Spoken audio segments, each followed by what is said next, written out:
السلام علیکم ورحمۃ اللہ وبرکاتہ۔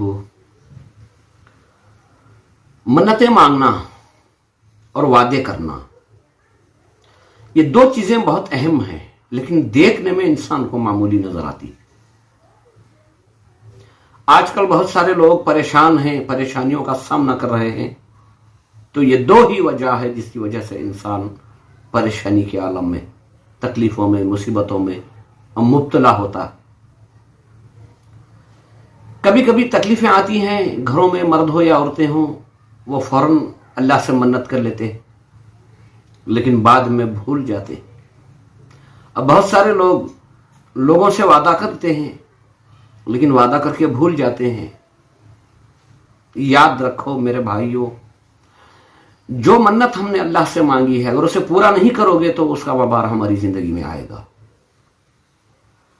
اگر ہم نے کسی سے وعدہ کیا اور اس وعدے کو ہم بھول گئے، تو اسے یاد دلانے کے لیے اللہ تعالیٰ ہماری زندگی کے اندر ناگواریاں پیدا کرتا ہے۔ ایسے بہت سارے واقعات ہم نے پڑھے ہیں۔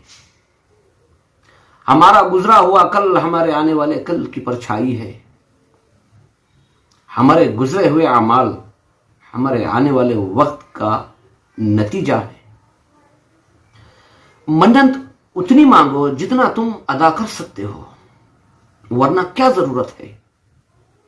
نہیں، اگر آپ نے منت کر لی ہے اسے یاد رکھو اور اسے جلدی ادا کرنے کی کوشش کرو، کیونکہ وہ ادھار ہے، اللہ سے کیا ہوا وعدہ ہے۔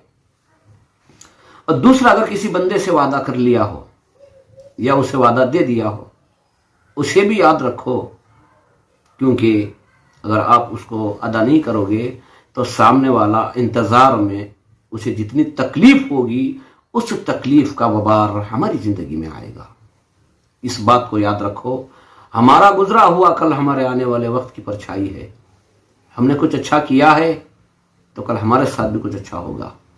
اگر ہم نے اللہ سے یا اللہ کے بندوں سے وعدہ کرتے رہے، اسے منہ کرتے رہے، تو اس کے نتیجے ہمارے سامنے آنے والے۔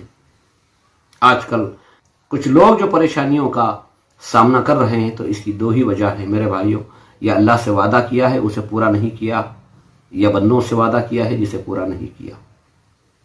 اگر ہماری اپنی زندگی کو اور آخرت کو بہتر بنانا چاہتے ہو تو ان دو چیزوں کا خیال رکھو۔ اللہ سے دعا ہے اللہ تعالی ہمیں ان باتوں کو سمجھنے کی توفیق عطا فرمائے۔